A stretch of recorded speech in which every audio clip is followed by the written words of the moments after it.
Olá, gente, eu de novo, pela terceira vez, mas agora eu juro que é a última vez, é inclusive a última videoaula que eu vou gravar, tá? Só pra gente finalizar a matéria e não deixar pontas soltas, nós vamos falar agora sobre as ligações químicas. Nós já entendemos como que cada elemento químico funciona separado, mas esses elementos químicos, eles podem se unir, formando outras substâncias, como a gente já viu, tá?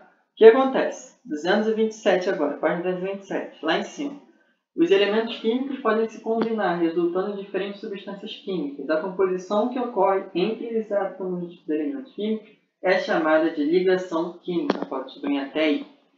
No início do século XX, o físico alemão Walter Kossel e o físico químico norte-americano Gilbert Newton Lewis, todo mundo conhece Newton, verificaram que os únicos elementos químicos que não se ligavam com outros eram os gases nobres. De novo, os gases nobres, ou seja, eles não vão se ligar com nenhum outro elemento químico e nem vão se meter com nenhum outro. Eles vão ser só eles entre eles, vão ser nobres. Aqui tem alguma coisa errada, deixa eu ver. Eu acho que eu compartilho. Não, para dar certo. Compartilho elétrico. Parei aqui. Eles apresentavam uma estabilidade única que os tornava inertes à reação com quase todos os outros elementos químicos. Então, os gases nobres eles apresentam uma estabilidade, eles estão estáveis no ambiente. Eles não são instáveis, igual os outros estão. Aí, continuando. Essa característica é tão peculiar chamaram a atenção dos químicos que se propuseram entender por que os átomos se diferenciavam dos outros para apresentar tal comportamento. A resposta veio da análise do modo como os elétrons se distribuíam ao longo das camadas desses átomos. Pode sublinhar esse terceiro parágrafo, esse parágrafo agora. Os cientistas perceberam que a estabilidade dos gases nobres estava relacionada ao fato de possuírem 8 elementos em seu último nível de energia, camada de valência, com exceção do hélio, que tem apenas 2 elétrons. Lembra quando a gente estudou dos níveis de energia das camadas K, L, M, N, O, P e Q? Os gases nobres, eles têm essa distribuição dos níveis de energia perfeita. Ou seja, o hélio ele vai ter só 2 átomos no nível K, que é o máximo que esse nível pode se comportar. O neônio, que é o segundo, vão ter 8 no L e 2 no K, que é o máximo que essas camadas podem suportar. E assim por diante, até chegar no H mesônio, que ele vai ter a distribuição toda certinha. E essa distribuição, ela tem que sempre terminar em 8 ou no primeiro nível, que é 2, de acordo com o hélio, e vai estar no estado perfeito na natureza. Por isso que eles são chamados de gases nobres, porque eles são perfeitos, eles têm a distribuição dos níveis de energia perfeita. E isso é uma questão de prova, tá? Eu já estou até falando aqui dando spoiler. Depois vem lá embaixo. Quando o último nível de energia de um átomo apresenta menos do que 8 elétrons, esse átomo é considerado instável. Assim, ele tende a realizar ligações químicas, as quais transferirá ou compartilhará elétrons para completar a última camada de sua eletrosfera com 8 elétrons. Dessa maneira, ele passa a representar a configuração eletrônica parecida com a de um gás nobre, tornando-se estável. O que acontece? Um elemento químico sozinho na natureza, ele tende a ser instável, ele tende a ficar se mexendo, se balançando, batendo nos outros. E essa batida com os outros, esse se mexer com os outros elementos químicos, ele tende a se ligar. Ele forma ligações. E essas ligações ele forma para buscar a sua estabilidade. E ele só consegue ficar estável caso os elétrons dele da última camada dos níveis de energia que a gente já estudou esteja posta em 8 elétrons. E para isso, o que ele pode fazer? Ele pode doar elétrons, ele pode receber elétrons, que a gente já estudou, que são os íons, que são os cátions e ânions, e ele pode também compartilhar elétrons. O que acontece? Quando eu compartilho alguma coisa, quer dizer que eu posso usar e você pode usar também. Isso que é compartilhar, é usar mutuamente, a forma mútua de usar elétrons. E cada uma dessas situações tem uma classificação diferente e uma ligação diferente. E é isso que a gente vai estudar, tá bom? Virando a página agora, 228, lá em cima.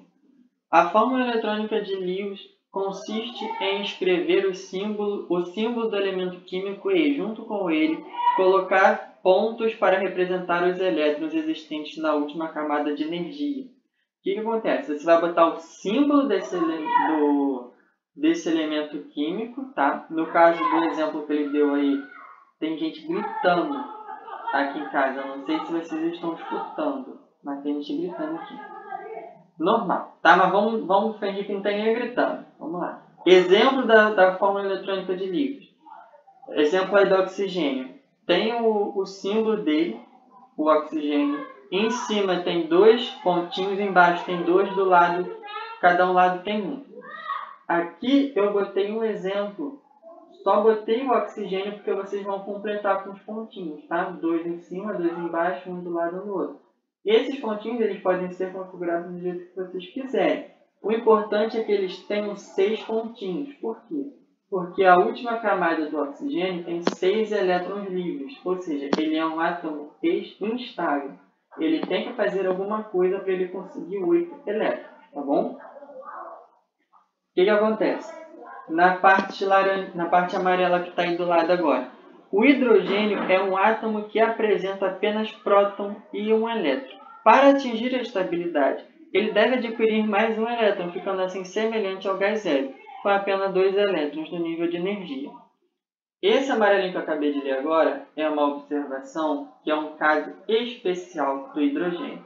O hidrogênio é o único que vai se espelhar no hélio e vai ter que ganhar um elétron para conseguir 2 e ficar igual ao hélio. Porque o hélio também é um gás nobre, o hélio também é o exemplo que ele quer chegar. Então, o hidrogênio ele vai se espelhar no hélio, vai tentar chegar no hélio. Todos os outros vão tentar chegar em 8 elétrons, tá bom? Agora o que vem embaixo do amarelinho aí. Essas observações possibilitaram Cossel e Lewis descreverem a chamada regra do octeto, que pode ser enunciada da seguinte forma. Então, tudo isso que a gente está estudando, 2 elétrons dispostos, eles chegaram numa regra. Essa regra é chamada de regra do octeto. Por que octeto? Porque os átomos eles têm que chegar em 8 elétrons na sua camada de valência. O que ele botou aí no amarelinho? Os átomos instáveis tendem a perder, ganhar ou compartilhar elétrons, que se encontram no último nível de energia até completarem 8 elétrons nesse nível. Então, a regra do octeto diz que os átomos eles vão compartilhar, ganhar ou perder elétrons para atingir 8. E a observação e a exceção é o hidrogênio, porque ele só vai ganhar ou compartilhar elétrons até chegar 2. Tá bom? Sabendo disso, sabendo como que funcionam as regras, nós vamos chegar no primeiro tipo, que é a primeira ligação, a ligação iônica. Essa ligação ela vai ser caracterizada especificamente pelo ganho ou pela perda de elétrons. Para eu ter uma ligação iônica, quer dizer que os meus átomos eles vão ganhar ou perder elétrons para atingir 8 elétrons na sua camada de valência, tá bom? Para iniciar o estudo das ligações iônicas, vamos considerar o aglomerado iônico de cloreto de sódio puro, NaCl, conhecido popularmente como sal de cozinha. Esse sal é formado por átomo de sódio, Na, e um átomo de cloro, Cl, nessa proporção. Então, vem o sal de cozinha. Cada átomo desse sal de cozinha corresponde a um átomo de cloro maiorzinho e um átomo de sódio. Aqui eu não posso falar que essas ligações estão formando moléculas. Eu tenho que falar que essas ligações estão formando aglomerados iônicos, tá bom? Então, esse aglomerado iônico é formado por um átomo de cloro e um átomo de sódio. Como assim? Vamos para o cloro primeiro, que é o laranja. O átomo de cloro possui 7 elétrons no seu último nível de energia. Por ser um não metal, ele tende a ganhar elétrons, ou seja, a tornar-se um ânion, um íon de carga negativa. E, em contrapartida, o átomo de sódio possui em seu nível de energia 1 elétron. Por ser um metal, o sódio tem tendência de ceder elétrons, tornando-se um cátion. O que acontece? O cloro tem 7 elétrons. O sódio só tem 1.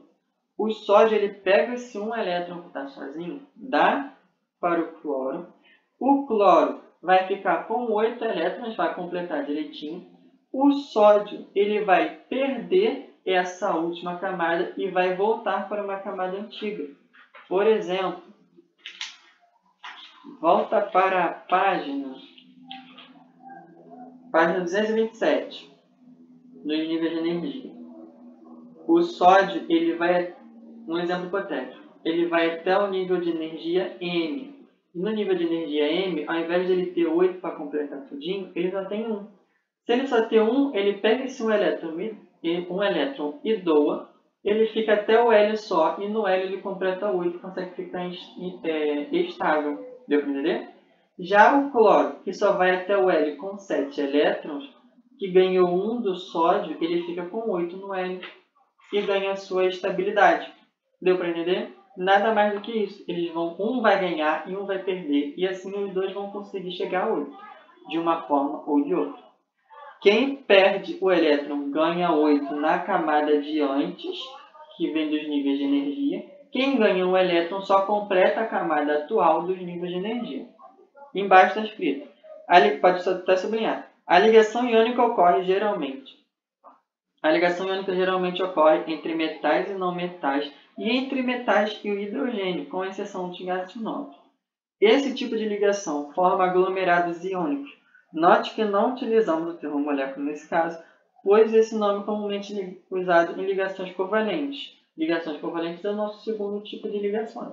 Tá? Só são 2 tipos de ligações só. Aí vem. O quadro ao lado representa a distribuição eletrônica dos níveis de energia do sódio Na e do cloro Cl, que foi exatamente o que eu falei. Note que o sódio tem um elétron no último nível de energia, enquanto o cloro tem 7 elétrons. O sódio cede um elétron para o cloro, que fica com 8 elétrons no último nível de energia. Dessa maneira, eles ficam estáveis, segundo a regra do octeto. Olha o quadrozinho que está aí do lado. Tem um do Na, que é do sódio, e tem um do Cl, que é do cloro. O sódio tem um elétron só no M. Ele pega esse um elétron do M e lança para o cloro, fica completando o M com 8 do cloro, e essa última camada de energia some, ficando com L igual a 8. Então, os dois chegam ao número 8 e ficam estáveis. Dessa interação, surge uma força de atração entre os íons positivos e íons negativos, a qual mantém esse átomo unido, formando aglomerado iônico. Dessa forma, a atração é chamada de ligação iônica. Pode sublinhar essa parte aí. Depois vem escrito aí uma fórmula de Lewis e uma fórmula normal, que fala da passagem do elétron do Na para o Cl, que corresponde também à fórmula química, tá bom? Nada de muito complicado. Eu quero que vocês façam mesmo as coisas pontuais que estão aí. Embaixo dessa fórmula agora. Esse tipo de ligação ocorre quando um átomo cede para outro átomo ou mais... Esse tipo de ligação ocorre quando um átomo cede para outro átomo um ou mais elétrons que se encontram em seu último nível de energia, transformando-se em cátion, ou quando outro átomo recebe um ou mais elétrons, tornando-se um ânion. Então, vai ter sempre a formação de um cátion e um ânion. Pode tentar fazer agora número 1, 2, 3 e 4, que é só fazer a interpretação desse gráfico e tudo aquilo que a gente já vem estudando. E vamos para as ligações covalentes. Página 231. A 230 não tem nada de importante, não. 231 agora, ligações covalentes, para a gente entender e terminar nosso tópico. O que diz? Lá em cima vem, a água, que é o H2O, é um composto em abundância nos ambientes. A molécula da água é formada por 2 átomos de hidrogênio, um H, que é representado pelo H, e um átomo de oxigênio, que é representado pelo O. Os átomos da molécula da água ficam unidos pela força de atração produzida pelo compartilhamento de elétrons do último nível de energia dos átomos de hidrogênio e de oxigênio. Essa força é chamada de ligação covalente. Enquanto na ligação iônica um vai ceder elétron e o outro vai receber elétron, na ligação covalente vai acontecer o compartilhamento de elétrons, ou seja, um vai usar e o outro vai usar também. O que eu tenho você vai usar e o que você tem eu vou usar também. E o que vocês têm que entender sobre isso? Lá embaixo, vem escrito assim: esse tipo de ligação ocorre quando os átomos dos elementos químicos têm a mesma tendência de ganhar elétrons e acabam compartilhando os elétrons de seu último nível de energia, para ambos ficarem com 8 elétrons, ou seja, para se tornarem estáveis, segundo a regra do octeto. A ligação covalente ocorre entre os não metais e os não metais de hidrogênio. Pode sublinhar isso aí que eu li agora. Como assim essa ligação vai acontecer entre um oxigênio e 2 hidrogênios? Olha para esse pequeno quadradinho que está aí do lado do que está escrito. O hidrogênio ele só tem um elétron na última camada.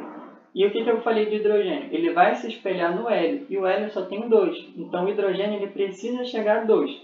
Já o oxigênio ele tem 6. Ele precisa chegar a 8. Então, o que acontece? Um átomo de oxigênio vai se ligar a 2 de hidrogênio. Por quê? Porque um átomo de hidrogênio vai compartilhar elétron com o oxigênio, ficando com 7 na camada L. O outro átomo de hidrogênio vai compartilhar um com o oxigênio também, ficando com 8. Em contrapartida, esse oxigênio vai compartilhar um elétron com o primeiro hidrogênio, formando 2. E um elétron também com o segundo hidrogênio, formando 2 de novo. Então, essa fórmula ela se liga e os dois formam 2 elétrons. Os 2 hidrogênios formam 2 elétrons e o único oxigênio forma 8 elétrons. Nenhum perde, ambos compartilham elétrons. Tá bom? O que eu quero que vocês entendam dessa página é isso. Página 232 agora.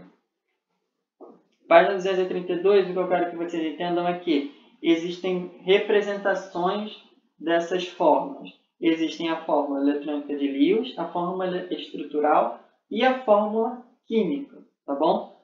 A fórmula eletrônica de Lewis é representada pelos pontinhos, aquelas que a gente já estudou.